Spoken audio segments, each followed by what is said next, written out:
ویسے یہ بات میں کافی رائٹرز کی طرف جاتی ہے نا، تو میں آپ سے شیئر نہیں کرتی ہوں. مجھے یہ کمنٹ بڑے مزے کا لگتا ہے. عریج، آپ کا ناول 500 ایپیسوڈ تک بھی ہو تو ہمیں پتہ ہے کہ ختم ہو جائے گا. تو مجھے یہ کمنٹ بڑے مزے کا لگتا ہے. خیر، ابھی کوئی رائٹر برائی نہ مان جائے تو ہم شروع کرتے ہیں آج کی ایپیسوڈ. آج میری باتیں نہیں ختم ہو رہی یار. اوکے، اب میں نہیں بولوں گی، آئی پرومس. آپ اسٹارٹنگ کے 5 منٹ تک وہ کر دینا.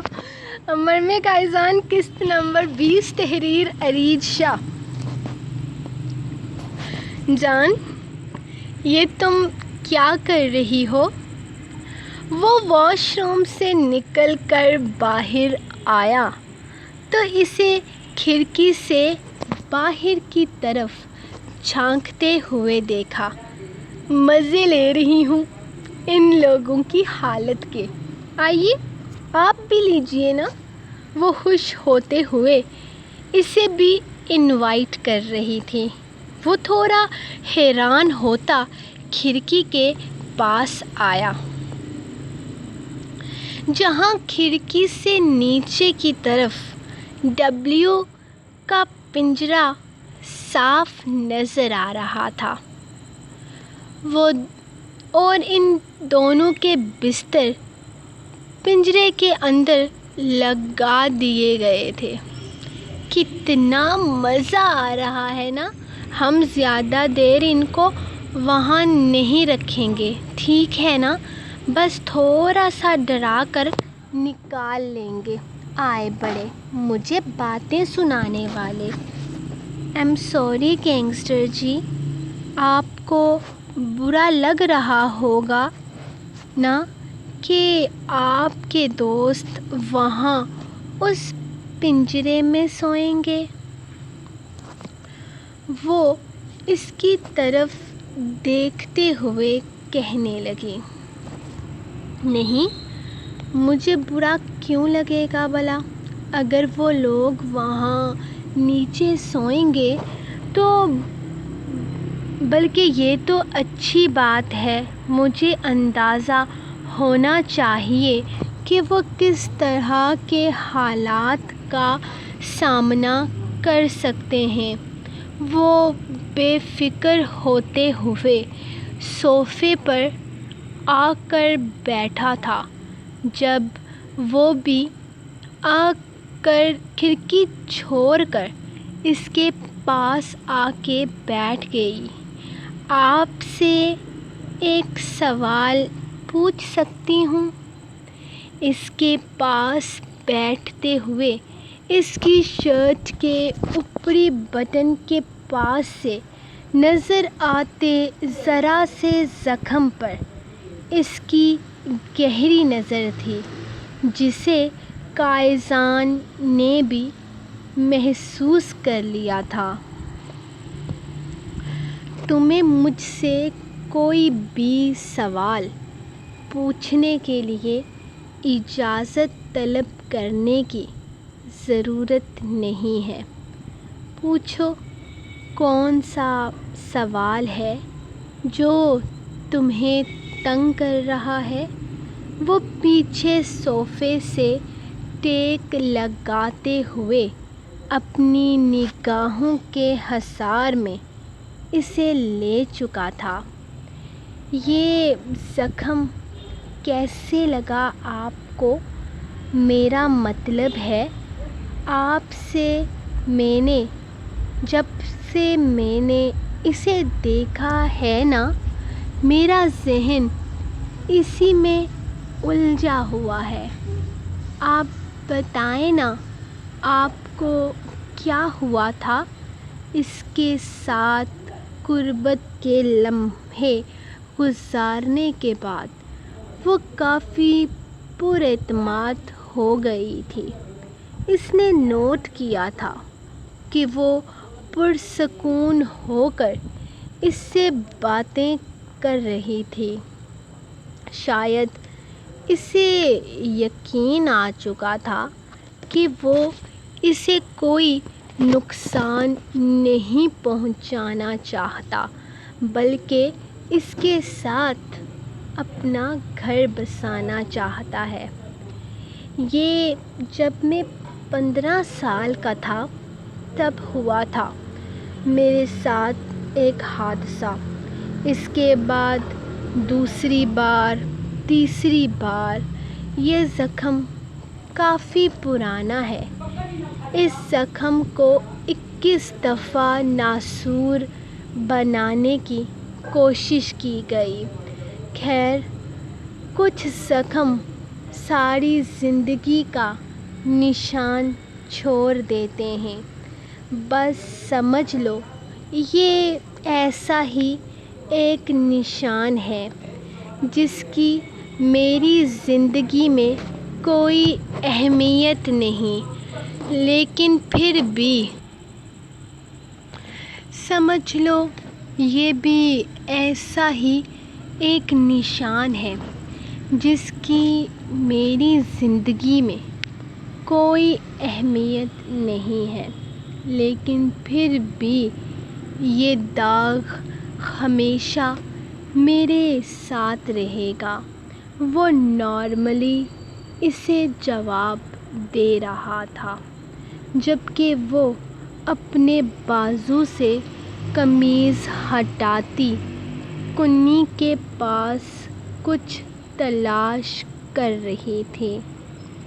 اس کے انداز پر وہ متجسس ہوا تھا۔ وہ کیا کر رہی تھی وہ سمجھ نہ پایا۔ جب اس نے کنی کے قریب ایک چھوٹے سے نشان پر انگلی رکھ کر اس کے سامنے کیا، مجھے بھی لگا تھا بچپن میں گر گئی تھی نا، تو یہ مجھے لگی تھی میرا بھی نشان نہیں گیا۔ اس نے بڑی مشکل سے وہ چھوٹا سا نشان نکال کر اسے دکھایا تھا، جسے بے اختیار ہی اس نے اپنے لبوں سے چوما تھا۔ اس کی حرکت اتنی بے ساختہ تھی کہ مریم گھبرا کر قمیض نیچے کر گئی۔ کچھ نشان کبھی نہیں جاتے، وہ گھبرا کر تھوڑا فاصلہ بناتے ہوئے بولی۔ جب وہ اس کی کمر میں ہاتھ ڈالتا اسے اپنے قریب کھینچ گیا۔ ہاں، کچھ نشان ساری زندگی ساتھ رہتے ہیں، لیکن ان کی کوئی اہمیت نہیں ہوتی۔ درد ختم ہو جاتا ہے، منظر ہٹ جاتا ہے، بس نشان چھوٹ جاتے ہیں۔ تمہیں کیسے لگی تھی یہ؟ میرا مطلب ہے کیسے گری تھی؟ وہ جیسے اسے باتوں میں الجھا رہا تھا۔ میں چھت سے گر گئی تھی، بس، اور کچھ بھی مجھے یاد نہیں۔ آپ بتائیں نا، آپ کو کیسے؟ تمہیں ڈبلیو کیسا لگا؟ وہ اچانک بات بدل گیا۔ اچھا، بہت اچھا ہے، بس مجھے بہت ڈر لگتا ہے نا جانوروں سے۔ لیکن تم تو کہہ رہی تھی کہ تمہیں جانور پسند ہیں۔ وہ اسے اس کی بات یاد کروانے لگا۔ پسند ہیں، مگر چھوٹے چھوٹے، اتنا بڑا جانور جو مجھ سے بھی بڑا ہو، مجھے بالکل بھی پسند نہیں۔ میرا مطلب وہ اچھا ہے، لیکن بہت بڑا ہے۔ بڑا بھی تو ہے نا۔ اس کے ساتھ دوستی آہستہ آہستہ ہوگی، میں کوشش کروں گی کہ ہم دوست بن جائیں۔ وہ جیسے اسے لارے لگا رہی تھی۔ اس کے انداز سے وہ صاف سمجھ چکا تھا کہ وہ کبھی بھی ڈبلیو کے پاس خود سے نہیں جانے والی۔ لیکن کوئی بات نہیں، ڈبلیو خود ہی اسے اپنے آپ کے قریب لے آئے گا، اور یہ بات وہ جانتا تھا۔ ہاں ٹھیک ہے، تم ڈبلیو کی اچھی دوست بن سکتی ہو۔ خیر، تم گاتی بہت اچھا ہو۔ وہ اس کی طرف دیکھتے ہوئے بولا، جبکہ وہ حیرت سے اسے دیکھنے لگی۔ میں نے کب گانا سنایا آپ کو؟ میں تو گاتی ہی نہیں ہوں، وہ پریشانی سے کہنے لگی تھی، جبکہ وہ دلکشی سے مسکرا دیا۔ ایک لمحے کے لیے وہ اس کی مسکراہٹ میں کھو سی گئی تھی۔ وہ سمجھ ہی نہیں پائی تھی کہ اس نے کب اسے گاتے ہوئے سنا تھا۔ وہ تو گاتی ہی نہیں تھی۔ تم بہت اچھا گاتی ہو، میں جانتا ہوں۔ میں نے تمہارے لیے ساتھ والے کمرے میں ایک پیانو رکھوایا ہے۔ بہت پہلے جب میں نے یہ گھر بنوایا تھا۔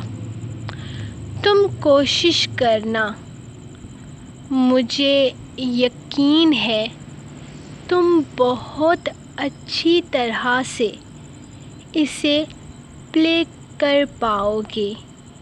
وہ بولے جا رہا تھا، جبکہ وہ حیرانگی سے اسے سن رہی تھی۔ اسے کیسے پتا تھا کہ اسے پیانو بجانے کا شوق ہے؟ اس نے آخری دفعہ ایک فنکشن مینا بازار میں گانا گایا تھا۔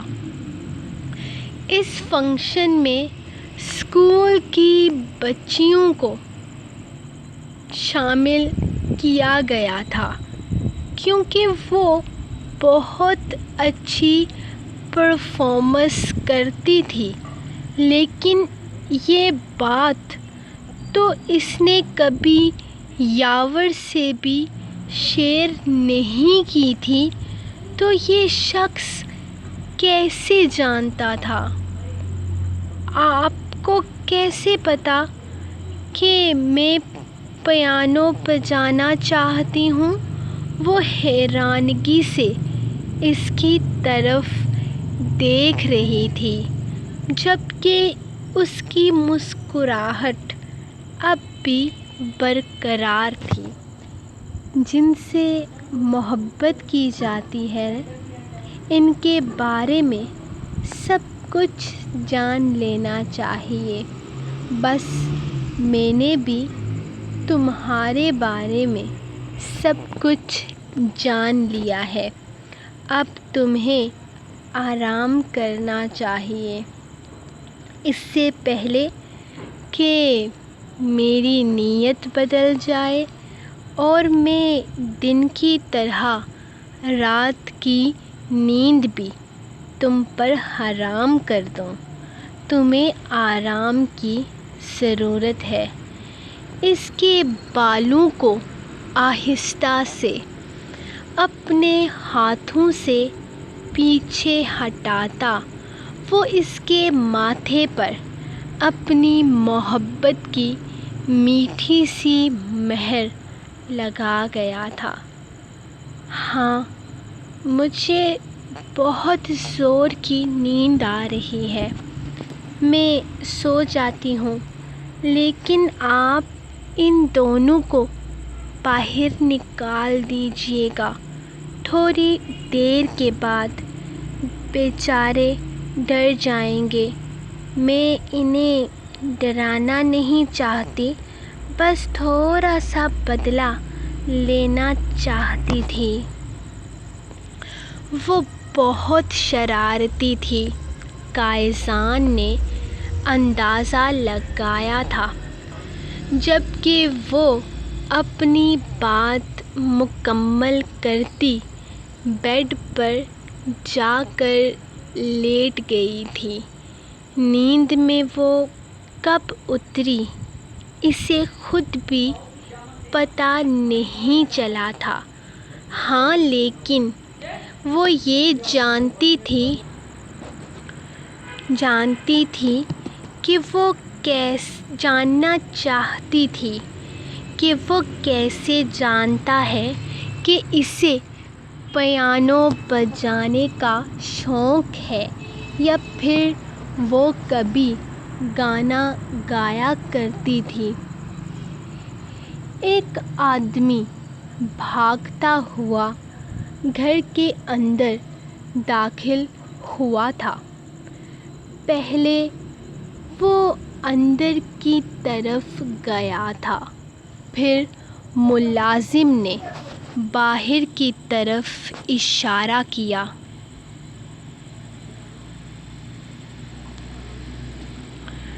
اس چیتے کو دیکھ کر وہ ایک لمحے کے لیے گھبرایا تھا، لیکن پھر رکا نہیں، بلکہ تیزی سے پنجرے کے پاس آیا تھا، جہاں وہ دونوں نیچے زمین پر بستر بچھائے بیٹھے ہوئے باتوں میں مصروف تھے۔ سن، تیری تو سنتا ہے نا ڈبلیو، اس کو بول کہ رات کو جب ہم سو جائیں گے تب اس طرف ہرگز نہیں آئے گا، ورنہ اچھا نہیں ہوگا اس کے لیے۔ رفیل نے تھوڑا سا رعب جمایا تھا۔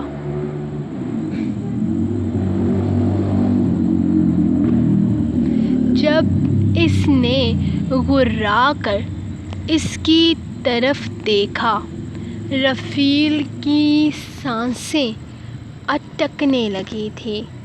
ڈبلیو یار، میں تو بس مذاق کر رہا ہوں، فرینڈلی جوک۔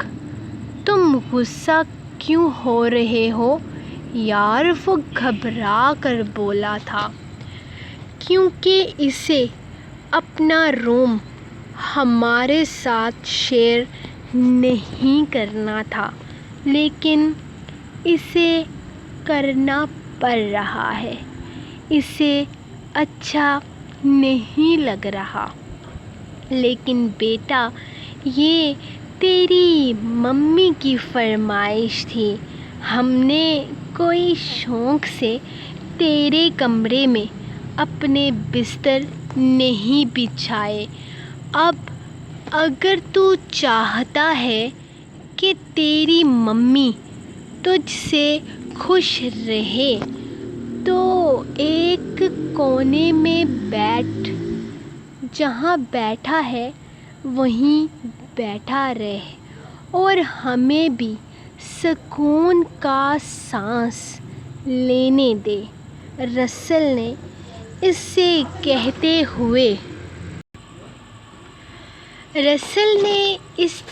کہتے ہوئے سامنے سے بھاگتے لڑکے کی طرف دیکھا تھا جو ان کی طرف آ رہا تھا۔ گھبراؤ مت، پنجرہ بند ہے۔ اس نے جیسے ہی ڈبلیو کو اٹھ کر کھڑے ہوتے دیکھا وہ پیچھے ہی رک گیا۔ جب رسل نے اسے بے فکر کیا تھا وہ گہرا سانس لیتے ہوئے اس کے پاس آ گیا تھا اور موبائل میں موجود ویڈیو اس کے سامنے پلے کر دی۔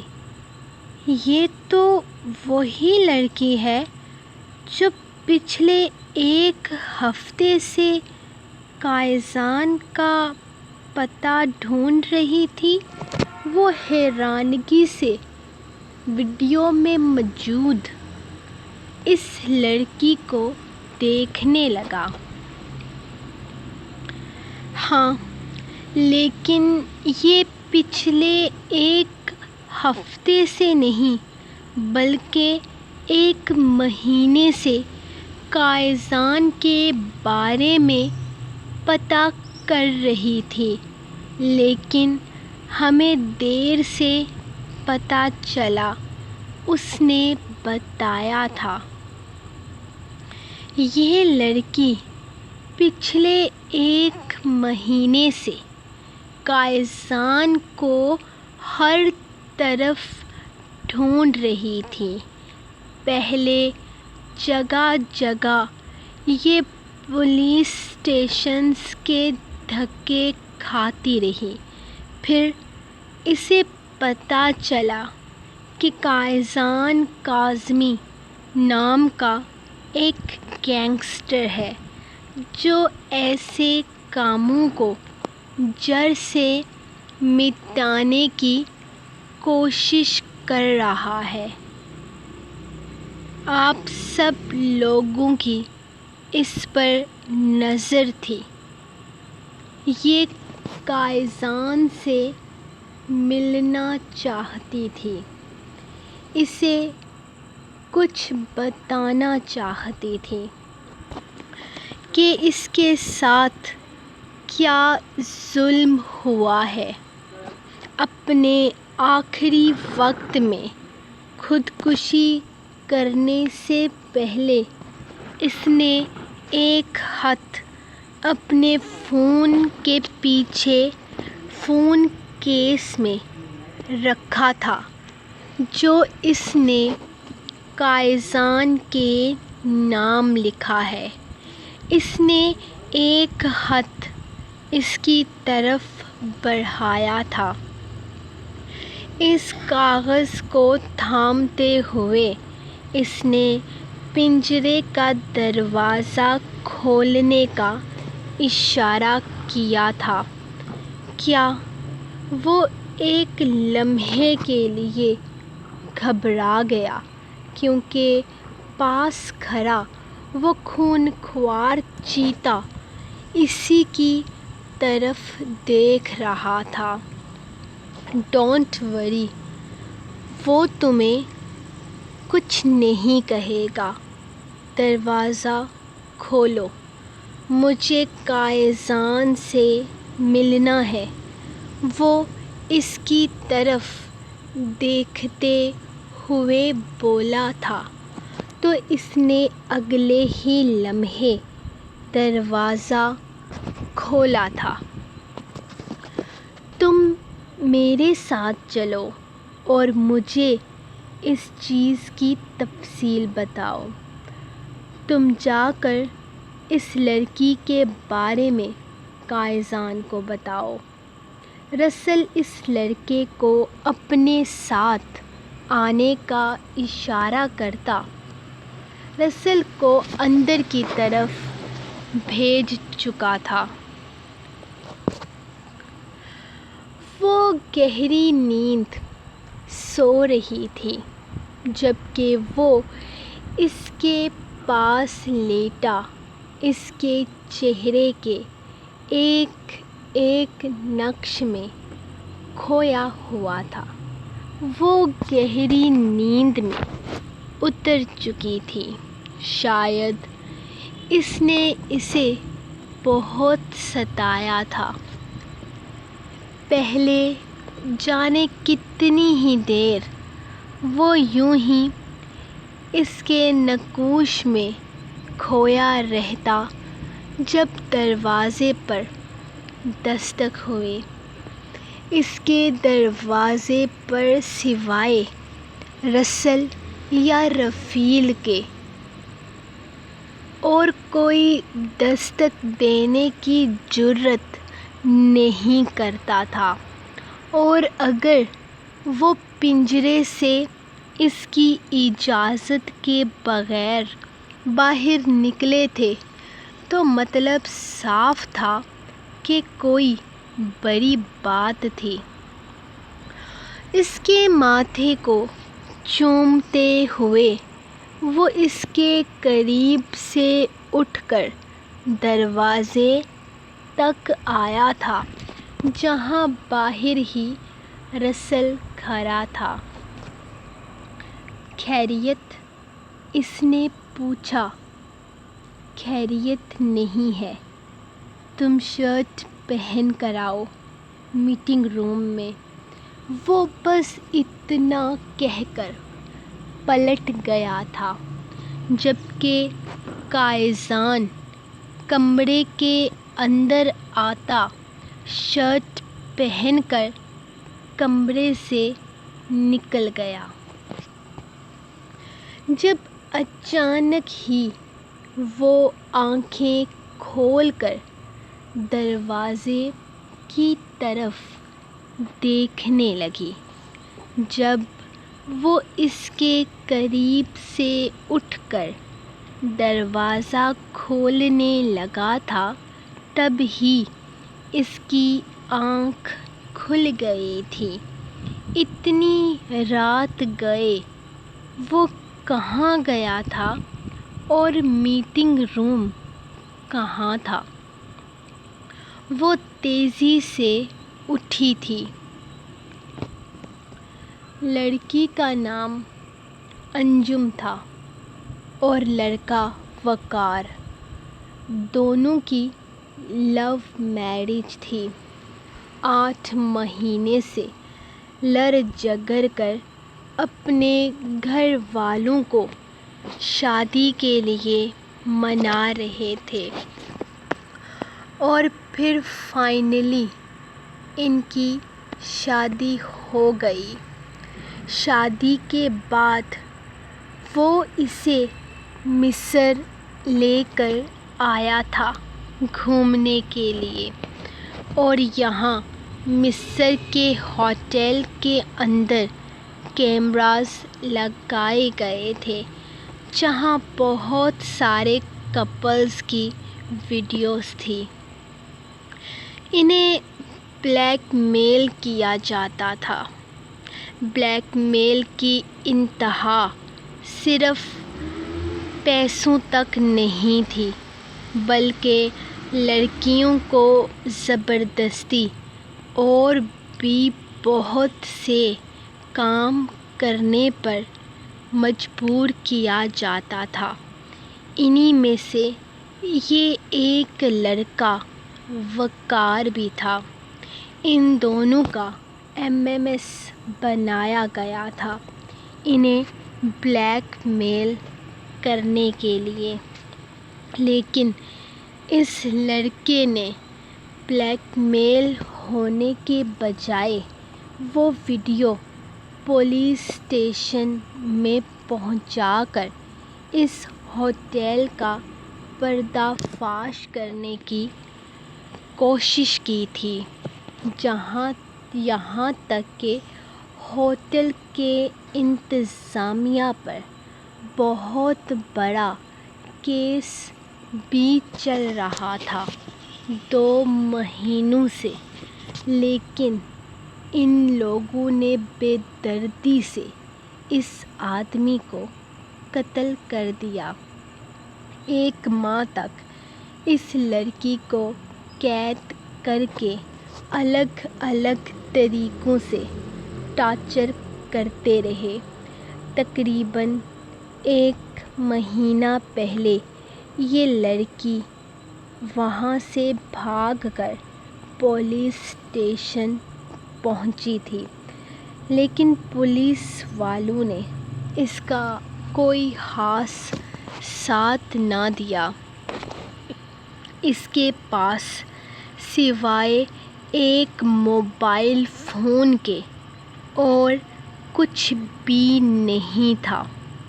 اس سے پہلے جو کیس ہم لوگ حل کر رہے تھے، اس میں بزی ہونے کی وجہ سے ہم نے اس لڑکی کو اگنور کر دیا تھا، کیونکہ ہمیں لگتا تھا کہ یہ لڑکی کسی گینگ کا حصہ ہے اور ہمیں ڈسٹریکٹ کرنے کی کوشش کر رہی ہے۔ لیکن کچھ دن پہلے یہ لڑکی دوبارہ ان لوگوں کے ہاتھ لگ گئی تھی۔ اس کے ساتھ دوبارہ یہی سب کچھ ہوتا رہا۔ جب یہ لڑکی ان کے کسی کام کی نہیں رہی تو انہوں نے اسے چھوڑ دیا، کیونکہ انہیں یقین آ چکا تھا کہ اب یہ لڑکی ان لوگوں کا کچھ بھی نہیں بگاڑ سکتی۔ لیکن افسوس کہ آج یہ لڑکی صبح ڈوب کر مر گئی ہے۔ اس نے خودکشی کر لی ہے اور مرنے سے پہلے اس نے تمہارے نام ایک خط لکھا ہے، اور اس خط میں کافی عجیب طرح کی باتیں لکھی ہیں تمہارے خلاف۔ وہ کچھ اٹکتے ہوئے بولا تو قائزان نے ایک نظر اسے دیکھا۔ وہ لڑکی اسے جانتی ہی کہاں تھی جو اس کے خلاف کچھ الٹا سیدھا لکھے گی۔ ایسا کیا لکھا ہے اس خط میں؟ وہ اس خط کی طرف ہاتھ بڑھاتے ہوئے بولا۔ قائزان، اس خط میں لکھا ہے کہ اس لڑکی کے قاتل تم ہو۔ اس خط میں لکھا ہے کہ 29 دن تک یہ لڑکی ان لوگوں کی قید میں رہی ہے اور اس دوران اس کے ساتھ 90 سے زیادہ دفعہ ریپ ہوا ہے، اور یہ تمہاری وجہ سے ہوا ہے۔ اس لڑکی کا کہنا ہے کہ وہ اپنے شوہر کو انصاف دلانا چاہتی تھی، اور اس ہر لڑکی کو انصاف دلانا چاہتی تھی جس کے ساتھ یہ ظلم ہوا ہے۔ لیکن تم نے یہ جاننے کے باوجود بھی کہ یہ لڑکی تم سے ملنا چاہتی ہے، تم اس سے نہیں ملے۔ اس لیے اس لڑکی کا کہنا ہے کہ خودکشی جیسا حرام قدم اٹھانے پر تم نے اسے مجبور کیا ہے۔ اس فون میں 93 ویڈیوز ہیں، اور ہر ویڈیو میں اس لڑکی کے ساتھ زیادتی کی گئی ہے۔ الگ الگ انسان نے اس لڑکی کو نوچا ہے، اور اس کا کہنا ہے کہ اس کے ساتھ ہونے والی ہر زیادتی کے گنہگار تم ہو۔ اس کا کہنا ہے کہ تم دنیا والوں کو انصاف دلاتے ہو، لوگوں کے لیے مسیحا بنتے ہو، لیکن اس کے لیے اس کے قاتل ہو، اس کے گنہگار تم ہو۔ وہ بولے جا رہا تھا جب اچانک اس نے اس کے ہاتھ سے وہ کاغذ چھین کر ٹکڑے ٹکڑے کر دیا۔ اس لڑکی نے کہا ہے کہ جب جب اس کے ساتھ ظلم ہوا ہے، اس کے دل سے تمہارے لیے بد دعا نکلی ہے۔ کیا بکواس ہے یہ! میں بھلا ان سب چیزوں کا ذمہ دار کیسے ہوا؟ میں تو اس بارے میں جانتا بھی نہیں تھا۔ وہ تڑپ ہی تو اٹھا تھا خود پر لگنے والے اس سنگین الزام پر۔ یقیناً یہ لڑکی اگر اس کے سامنے اسے یہ سب کچھ کہتی تو وہ لمحوں میں اسے ختم کر دیتا، وہ اسے نیست و نابود کر دیتا۔ جو اس کی ذات پر اتنا بڑا الزام لگا رہی تھی، اس کی ذات کو کوڑے لگا رہی تھی۔ اس لڑکی کا کہنا ہے کہ اگر تم ایک دفعہ اس سے مل لیتے، اس کی بات سن لیتے تو شاید اس کے ساتھ یہ سب کچھ نہ ہوتا۔ شاید وہ جیل جاتی، زندگی کی طرف لوٹ جاتی، اپنے شوہر کو انصاف دلا پاتی، ان لڑکیوں کو انصاف دلا پاتی جو ان سب چیزوں کا شکار ہو کر اپنی زندگی گنوا بیٹھی ہیں۔ اس خط میں لکھا تھا کہ وہ لڑکی تب تک تمہیں نہیں بخشے گی جب تک اس ہوٹل میں موجود ہر لڑکی کو انصاف نہیں مل جاتا جس کے ساتھ ان درندوں نے ایسا سلوک کیا ہے۔ وہ چاہتی ہے کہ تم اس گینگ کو عبرتناک انجام تک پہنچاؤ۔ وہ بولے جا رہا تھا جبکہ قائزان خاموشی سے سن رہا تھا۔ جب اسے محسوس ہوا کہ دروازے کے باہر کوئی ہے، نازک سے پیروں کا سایہ دیکھ وہ سمجھ گیا تھا کہ دروازے کے باہر کون ہے۔ ہم اس بارے میں صبح بات کرتے ہیں، وہ کہہ کر انہیں جانے کا اشارہ کر چکا تھا جبکہ خود الجھا ہوا تھا۔ اس کا دل عجیب سا ہو رہا تھا، خود کو ہی آئینے میں دیکھنے کا دل نہیں کر رہا تھا۔ اسے اپنے ہی آپ سے الجھن ہو رہی تھی۔ اسے اپنا آپ مجرم سا لگ رہا تھا۔ وہ نہیں جانتا تھا اس لڑکی کے بارے میں کچھ بھی۔ اسے نہیں پتا تھا کہ کوئی لڑکی ہے جو اسے ڈھونڈ رہی ہے، یا کوئی لڑکی ہے جسے اس کی مدد کی ضرورت ہے۔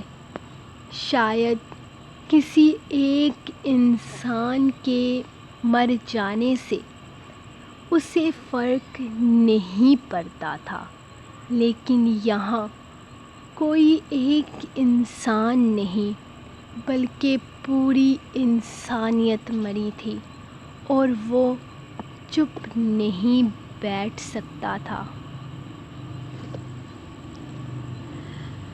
وہ کمرے میں آیا تو وہ بیڈ پر بالکل اسی طرح سے سو رہی تھی جس طرح وہ اسے چھوڑ کر گیا تھا۔ وہ کچھ بھی بولے بنا آ کر اس کے ساتھ بیڈ پر لیٹ گیا تھا۔ اس نے محسوس کر لیا تھا کہ وہ جاگ رہی ہے، لیکن اس نے اس بات کو کوئی اہمیت نہیں دی تھی۔ اس وقت اس کا ذہن اور بہت ساری چیزوں میں الجھا ہوا تھا۔ اس کے ذہن میں بہت ساری چیزیں چل رہی تھیں: ذمہ داری، انصاف، گناہ گار۔ لفظ گناہ گار پر آ کر ایک دفعہ پھر سے وہ سوچوں میں ڈوبنے لگا تھا۔ کیا وہ سچ میں اس لڑکی کا گناہ گار تھا؟ اس کا ذہن ایک بار پھر سے ان لفظوں پر غور کرنے لگا تھا۔ اسے گناہ گار کہا گیا تھا، اسے قاتل کہا گیا تھا۔ وہ کسی کا گناہ گار بن گیا تھا۔ وہ نہیں برداشت کر سکتا تھا خود پر اتنا بڑا الزام۔ اس نے اپنے سر پر ہاتھ رکھتے ہوئے چھت کو گھورا تھا۔ آپ کے سر میں درد ہو رہا ہے؟ میں دباؤں آپ کا سر؟ اسے احساس نہ ہوا کہ کب سے وہ اسے دیکھ رہی تھی۔ اس نے ایک نظر اسے دیکھا جبکہ وہ اپنا نازک سا ہاتھ اس کے سر پر رکھ چکی تھی۔ آپ بہت زیادہ کام کرتے ہیں نا، شاید اسی لیے آپ کو تھکاوٹ ہو جاتی ہے۔ اتنا زیادہ کام نہ کیا کریں۔ ویسے ایسا کون سا ضروری کام تھا جو آپ کو اتنی رات کے باہر جانا پڑا؟ میرا مطلب ہے کام کرنے کا کوئی وقت ہوتا ہے۔ کچھ ضروری تھا کیا؟ اس کا انداز تشویشانہ تھا۔ اس کی باتوں پر قائزان کو ہنسی آئی تھی۔ جس انداز میں تم جاسوسی کر رہی ہو، میری جگہ کوئی اور ہوتا تو تم پکڑی جاتی۔ آئندہ جب جاسوسی کرنے لگو تو دروازے کے بالکل سامنے مت رکنا، ذرا سا سائڈ پر رکنا۔ چلو اب سو جاؤ۔ وہ ایک جھٹکے سے اسے کھینچ کر اپنے اوپر گرا چکا تھا، جبکہ وہ کہنا چاہتی تھی کہ وہ جاسوسی نہیں کر رہی، لیکن پھر یہ سوچ کر نہیں کہا کہ وہ پہلے سے ہی جان چکا ہے اس کے بارے میں۔ وہ سچ میں بہت خراب جاسوسن تھی۔ ایک تو وہ پتہ بھی کچھ نہیں کر پائی تھی اور اوپر سے اتنی رات کو اس نے اپنی نیند بھی خراب کر لی تھی، اور تیسری وہ پکڑی بھی گئی تھی۔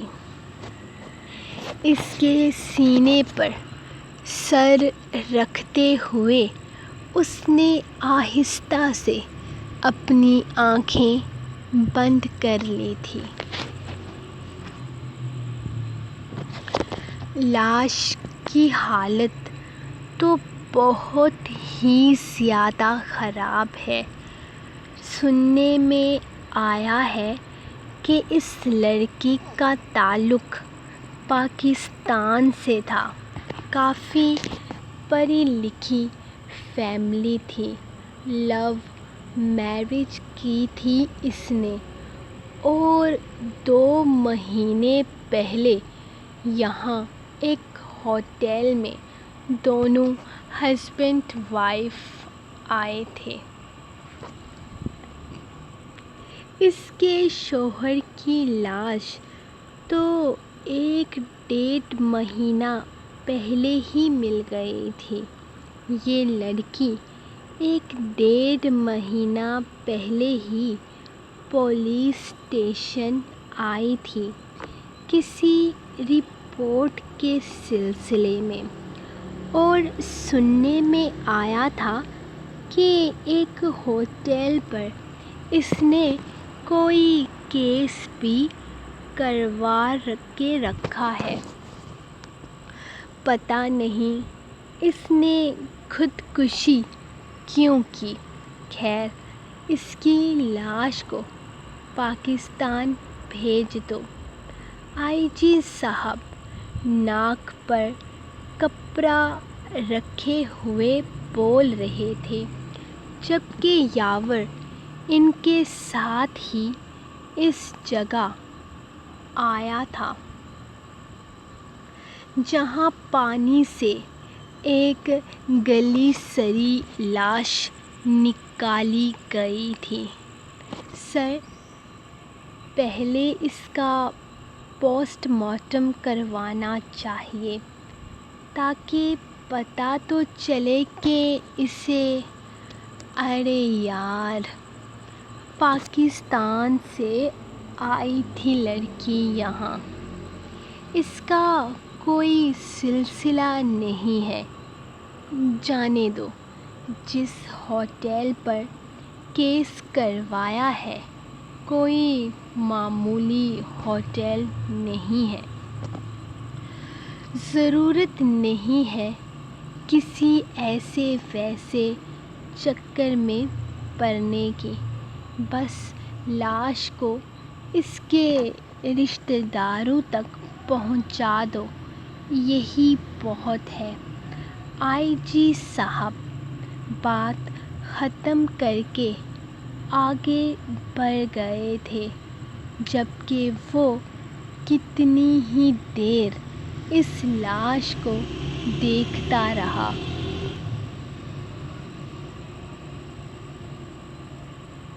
سر، پرسوں صبح سے یہ لڑکی غائب ہے، اور پرسوں صبح سے ہی یہاں پر ایک کام کرنے والا ملازم بھی غائب ہے۔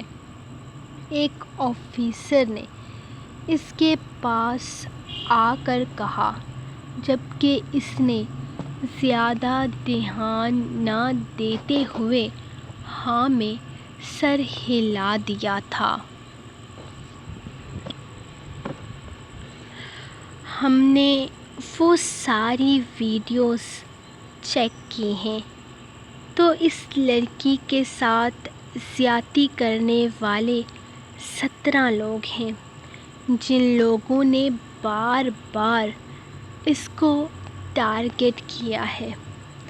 ایسے ہی نہیں اسے ہی نہیں بلکہ ایسے کئی لڑکیوں کی ویڈیوز ان لوگوں نے بنا کر رکھی ہوئی ہیں تاکہ وقت آنے پر انہیں بلیک میل کر سکیں۔ آج تک کسی نے بھی ہمت نہیں کی اس ہوٹل کے خلاف آواز اٹھانے کی۔ یہ پہلی لڑکی تھی جو ان پر کیس کر رہی تھی۔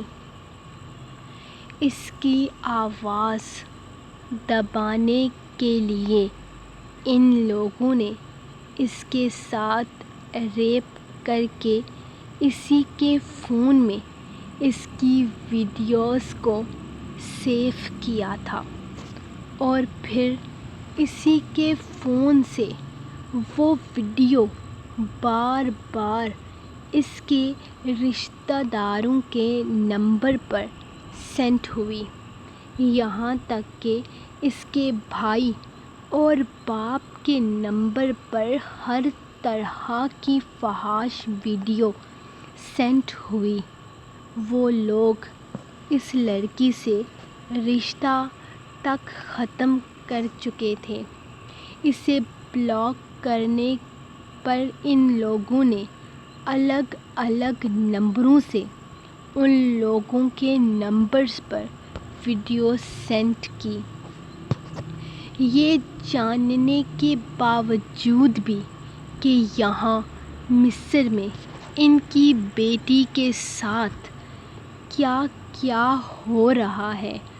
وہ لوگ خاموش تھے، مجبور تھے، وہ شاید جیتے جی مر چکے تھے، کیونکہ وہ جانتے تھے کہ جس دلدل میں ان کی بیٹی جا چکی ہے وہاں سے شاید کبھی واپس نہیں نکل سکتی۔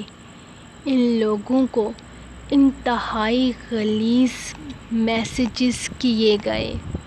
اگر یہ کہا جائے کہ انہیں جیتے جی قتل کیا گیا تو یہ غلط نہیں ہوگا۔ رسل اس کے پاس بیٹھا اسے ساری انفارمیشن دے رہا تھا۔ اگر ہم یہ ساری ویڈیوز پولیس میں دے دیں تو ممکن ہے کہ یہ کیس بہت بڑے پیمانے پر کھل جائے اور اس لڑکی کے ساتھ اور بھی بہت ساری لڑکیوں کو انصاف مل جائے۔ نہیں، قانون کیا کرے گا؟ زیادہ سے زیادہ 7 سال کی سزا،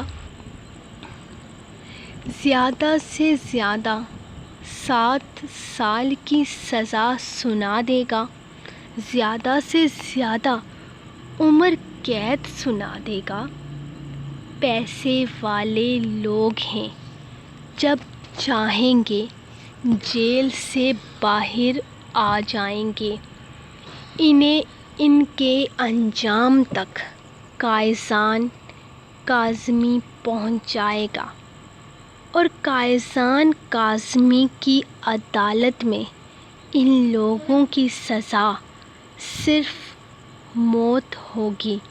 یہ ایک ایک آدمی مجھے چاہیے ان سب لوگوں کو ان کے انجام تک پہنچا کر میں اپنی ذات سے وہ الزام اتاروں گا جو انجم راجپوت میرے سر پر لگا کر گئی ہے۔ وہ اپنی بات مکمل کرتا اٹھ کر جا چکا تھا، جبکہ رسل ایک دفعہ پھر سے اپنے کام پر لگ گیا تھا۔ سو گائز، یہ تھی آپ لوگوں کی آج کی ایپیسوڈ. ٹائم میرے خیال سے 12 بجے کے پاس چلا گیا ہے، لیکن ابھی تک ہماری لائٹ نہیں آئی، اور مجھے نہیں لگتا کہ ہماری لائٹ آئے گی، کیونکہ ہمارا ٹرانسفارمر اٹھا کے لے گئے ہیں. تو ابھی تک تو وہ واپس لے کر ہی نہیں آئے. کیا پتہ کب تک لے کر آئیں گے. آپ لوگ ویڈیو کو لائک کرو. کل کی ویڈیو پر بھی آپ نے بہت کم لائک دیے تھے، تو سب لوگ لائک کر دیا کرو یار، اور دعا کرو کہ ہماری لائٹ بھی آ جائے، کیونکہ لائٹ آئے گی تو تبھی تو یہ پوسٹ ہوگی. وائی فائی کنیکٹ ہوگا. تو ویسے میں نے سننے میں تو آیا ہے کہ بھائی نے پیکج لگوانا ہے پب جی والا، وہ جو 12 بجے کے بعد چلنا سٹارٹ ہوتا ہے نا، وہ والا. تو وہ والا چلے گا اور میری اپلوڈ تو میری ہو جائے گی. میں نے منتیں ترلے کرنے میں آپ کی رائٹر ماہر ہے، وہ میں کر لوں گی. بس یہ ہے کہ بھائی کا موڈ نہ خراب ہو جائے. وہ ان کے فون کا انہوں نے وہ سپر چارجر بھی رکھا ہوا ہے اپنا فون چارج کرنے کے لیے. تو اللہ کرے میرا فون نہ بند ہو جائے جب تک لائٹ آتی ہے، جب تک 12 بجتے ہیں. میرے خیال سے آس پاس ہی ٹائم لگا ہوا ہے. آپ لوگ خیر کیا ہی دعا کرو گے. بس دعا کرنا کہ میری لائٹ آ جائے اور یہ مسئلہ نہ ہو. ہمارا 2 دفعہ پتہ ہے بڑے مزے کی چیز ہوئی ہے، میں آپ کو بتاتی ہوں. جب ہمارا یہ ٹرانسفارمر ٹھا ہوا ہے نا، تو تھوڑی دیر کے بعد نا ہم نے دیکھا پہاڑ ہے نا، ہمارے گھر کے سامنے پہاڑ ہے نا، تو وہاں پہ ساری لائٹس آن ہے. تو ماما کہہ رہی ہے دیکھو اوپر والا ٹرانسفارمر ٹھیک ہے. میں کہتی ہوں اللہ کرے وہ بھی جل جائے. اسی وقت جل گیا. مطلب میری بددعا لگ گئی ہے ان لوگوں کو. میں نے کہا اگر ہم نہیں لائٹ جلائیں گے تو آپ بھی نہیں جلائیں گے. ابھی میں بول ہی رہی تھی ان کی لائٹ واپس آ گئی. میں کہا یار یہ کیا ہو گیا. میرے ساتھ تو پرینک ہی ہو گیا. تو آپ لوگ دعا کیجیے گا کہ لائٹ آ جائے. میری آج باتیں ختم نہیں ہوں گی، نہ اسٹارٹنگ سے نہ اینڈنگ سے. تو ملوں گی میں آپ کو نیکسٹ ایپیسوڈ میں آف کورس کل، اگر لائٹ آ گئی تو تب تک کے لیے اپنی رائٹر کو دیں اجازت، اور دعاؤں میں یاد رکھیں. اللہ حافظ.